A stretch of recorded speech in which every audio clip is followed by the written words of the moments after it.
and I thought that for my first video I would be doing something that's been keeping me occupied during quarantine.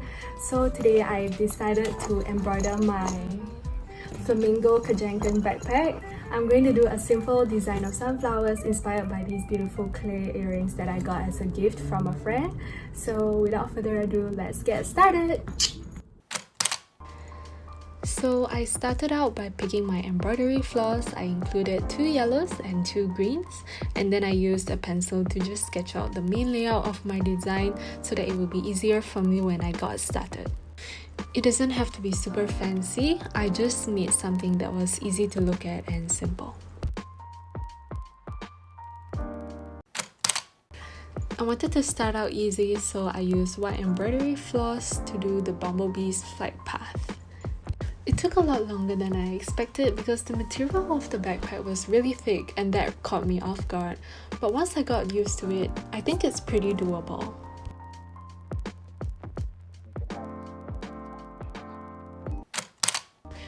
So I wanted to include a little bumblebee because I thought it would be cute, and I thought it would be pretty easy, so I just went for it without practicing first. It didn't really turn out well, but I fixed it in the end so that it would look less like a blob and more like an actual bee.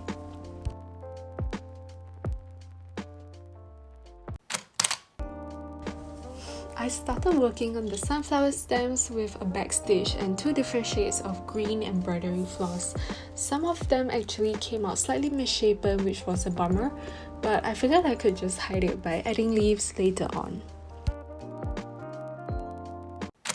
I didn't really record the French knots I used to make the sunflower heads because I actually struggled with it for so long that I got angry. But here's my favorite part instead. I loved making the petals because of the bright yellow embroidery floss.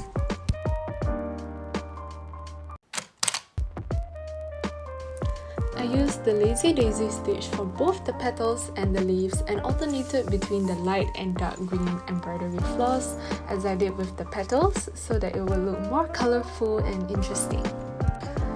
So at this point in time, I had worked on this embroidery project for close to 12 hours and I was really tired and my thumb was hurting a lot, so my stitches became a lot more sloppy, unfortunately.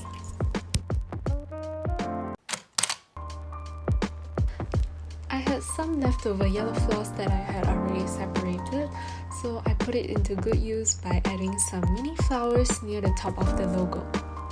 I picked up embroidery a couple of weeks ago during quarantine, which is why my stitches are still so uneven, but I was really excited to see how the final result would look like.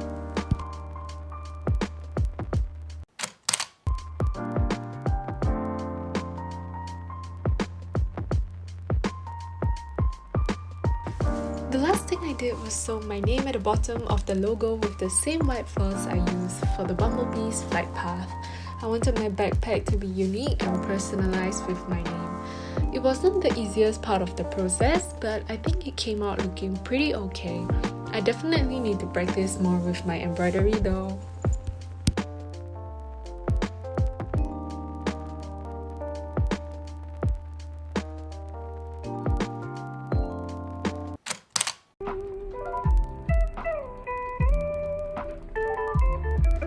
And there you go. After 14 hours, 6 different colors of embroidery floss and poking myself in the fingers way too many times, I finally finished my embroidery project.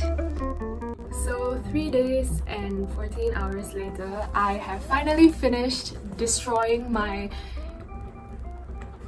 flamingo kanken backpack. I'm really happy with how it turned out. It matches my earrings really well now, and I'm actually really excited to bring this to uni once it starts next month. I'm nowhere a professional and I just picked up embroidery a couple of weeks ago because I was bored during quarantine, but I did want to say that it is actually a very affordable hobby and it gets easier over time.